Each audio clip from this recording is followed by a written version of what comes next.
Hello everyone, welcome back to my channel. In today's video, I'll tell you how to write the introduction. मेरी last to last video ਦੇ ਵਿੱਚ I told you कि introduction ਦੇ ਵਿੱਚ ਕਿਹੜੇ sentences ਲਿਖਣੇ ਹੈ। ਅੱਜ ਆਪਾਂ introduction ਲਿਖਾਂਗੇ ਤੇ conclusion ਲਿਖਾਂਗੇ ਤੇ ਇਹ ਵੀ I'll tell you in the video कि conclusion ਚ ਕਿਹੜੇ sentences ਲਿਖਣੇ ਨੇ। So today the video is about introduction and conclusion only. Sometimes what happens, students conclusion ਦੇ ਵਿੱਚ ਬਹੁਤ ਕੁਝ ਲਿਖ ਦਿੰਦੇ हैं। ਅੱਜ ਆਪਾਂ proper ਦੇਖਾਂਗੇ ਇਸ ਵੀਡੀਓ ਦੇ ਵਿੱਚ ਕਿ conclusion ਚ ਕਿਹੜੇ sentences ਚਾਹੀਦੇ ਨੇ ਔਰ ਕਿੱਦਾਂ ਲਿਖਿਆ ਜਾ ਸਕਦਾ ਹੈ। So first introduction ਦੇ ਵਿੱਚ ਥੋੜਾ ਜਿਹਾ ਆਪਾਂ go through ਕਰ ਲਈਏ ਕਿ introduction ਦੇ ਵਿੱਚ ਲਿਖਣਾ ਕੀ ਹੈ। Introduction ਦੇ ਵਿੱਚ as I told you ਆਪਾਂ paraphrase ਕਰਾਂਗੇ अपनी background statement.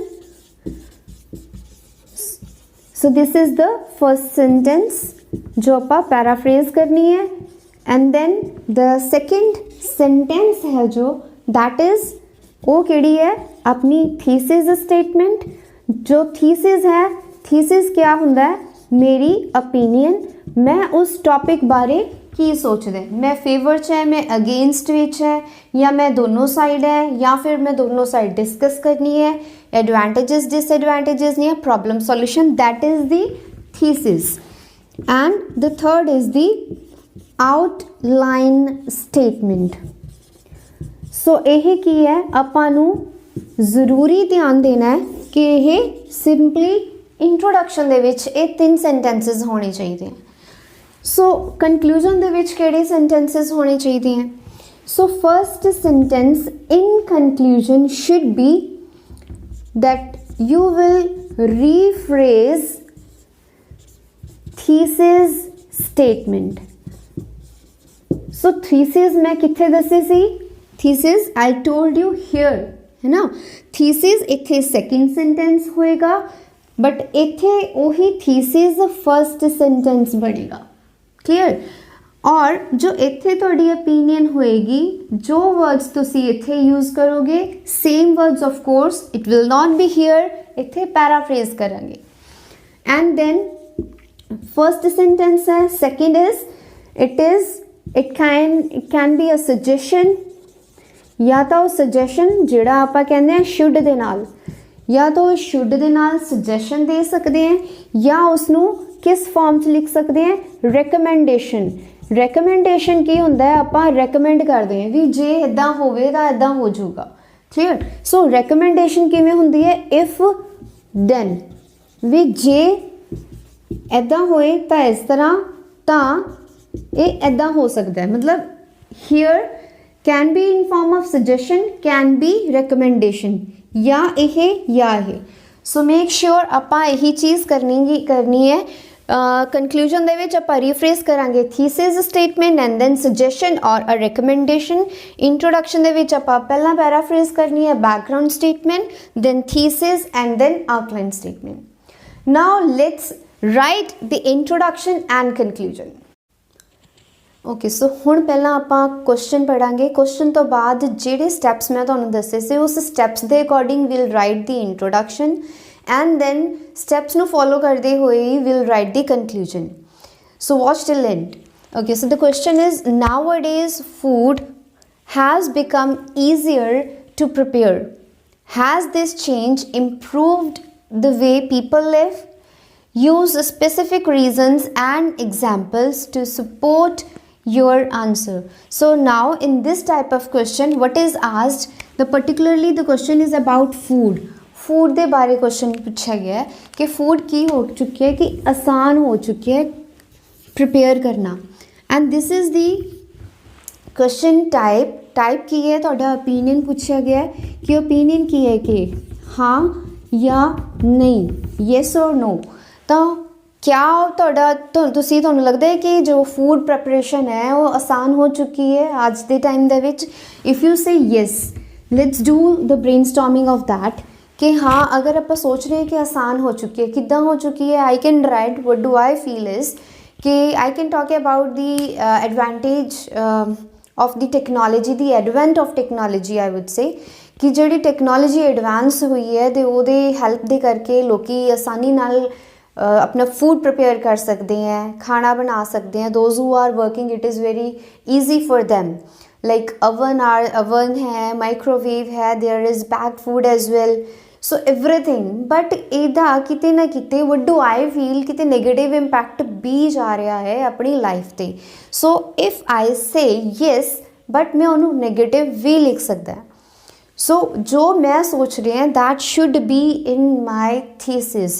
So first of all what I have to do, जो फस्ट सेंटेंस आप इंट्रोडक्शन दे विच लिखना है that will be what, yes paraphrase करना है बैकग्राउंड स्टेटमेंट में. Till here nowadays तो लैके प्रिपेयर तक मैं बैकग्राउंड स्टेटमेंट है मेरी, मैं वो लिखनी है. So what it can be, it is particularly about food, आसानी हो चुकी है बनाना. So how it can be, undoubtedly preparing food, चाहे वर्ड प्रिपेयर है so I can change the formation of the word. It is not about that prepare आ गया पर प्रिपेयर लिखना ही नहीं है. प्रिपेयर ਨੂੰ ਆਪਾਂ ਹੋਰ ਕਿੱਦਾਂ ਲਿਖ ਸਕਦੇ ਹਾਂ, प्रिपेयरिंग लिख देवांगे, प्रैपरेशनस वर्ड यूज़ कर सकते हैं. ठीक है, so we can change the formation of the word. So undoubtedly preparing food was cumbersome in the past. So मैं इनू past नाल relate किया क्योंकि इन्होंने अज दे टाइम दे विच किया है कि अज दे विच आसानी हो गई है.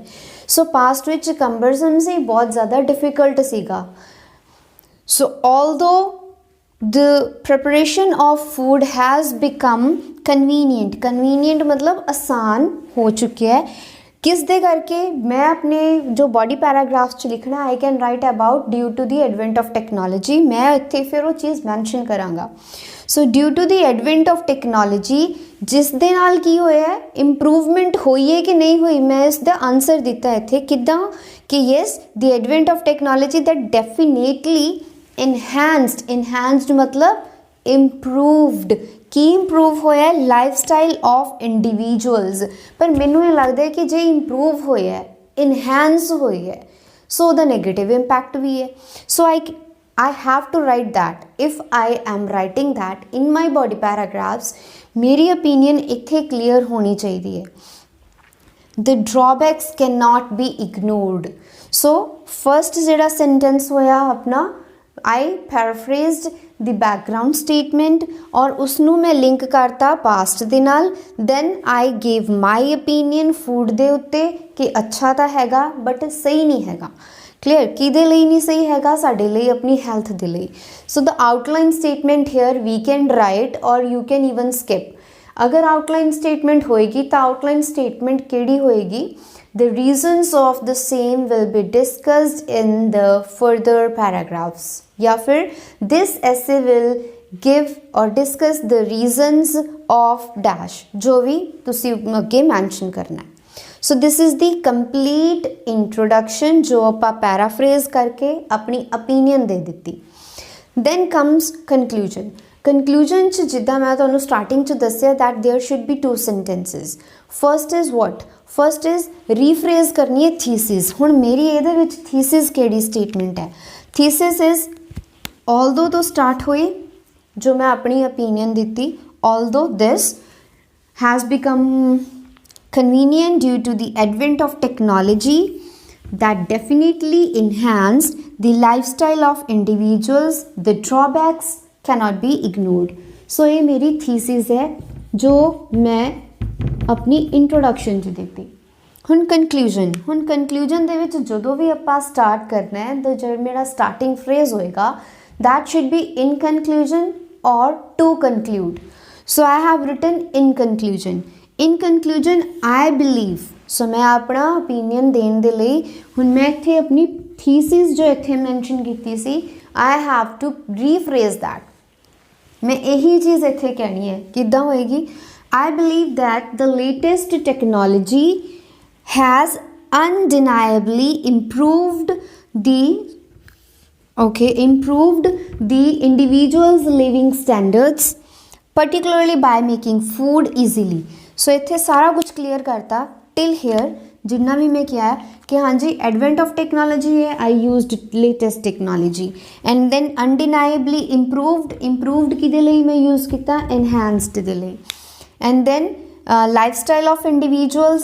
So here what I have written, individuals living standards particularly, so इत्थे mention starting च सीगा preparation of food, इत्थे particularly by making food easily convenient जो उत्थे mention किया, but the drawbacks cannot be ignored, जो drawbacks ignore नहीं किए जा सकते, केड़े drawbacks that I have to write here किदा, however comma it has adverse या फिर negative, किस ਲਈ also it can be, you can relate it with the health कि लोगों की health खराब हो रही है, सो मैं यही चीज़ नू इस तरीके नाल मैंशन करता, so this is the way that we can paraphrase किसनू, अपनी थीसिस स्टेटमेंट नू पहला मैं पैराफ्रेज करना है, फर्स्ट मैं इन कंक्लूजन लिखना है या to conclude, then I have to rephrase मेरी thesis.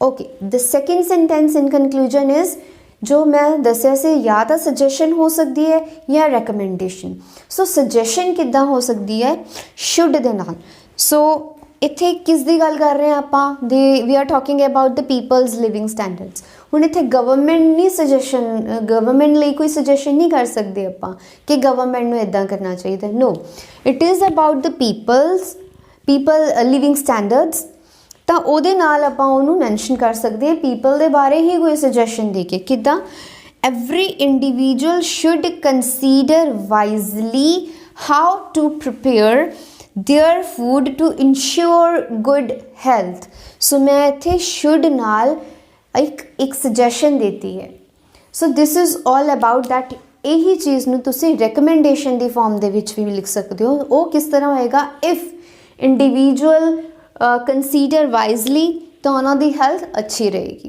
Clear, this is the वे कि जो आपां इंट्रोडक्शन च लिखना है और जो कंक्लूजन च लिखना है, मेरी जो इंट्रोडक्शन दी थीसिस है कंक्लूजन च वो रीफ्रेज होके सजेशन होनी चाहिए है या फिर recommendation, it is up to you, so this is the way that we can write the introduction and conclusion. Yes, इसनू होर एग्जैजरेट या अननेसेसरी वाला नहीं लिखना, because if we start writing anything in conclusion अपना उत्थे जाएगा क्रॉस, मेरा स्कोर है जोड़ा मेरा बैंड स्कोर है वो डिडक्ट होएगा। We are not supposed to write any new idea in conclusion, कुछ नवा आइडिया नहीं देना, सिंपली जो मैं इंट्रोडक्शन च अपनी थीसिस दिती है, अगेन आई से और आई रिपीट कि इत्थे आपां ओह रीफ्रेज करनी है, इत्थे कोई न्यू आइडिया नहीं। This is all about the introduction and the conclusion, how it should be written and how it should be paraphrased. Hope you understood well. Do share and like my video, and yes, do not forget to subscribe my channel for more videos. Thank you.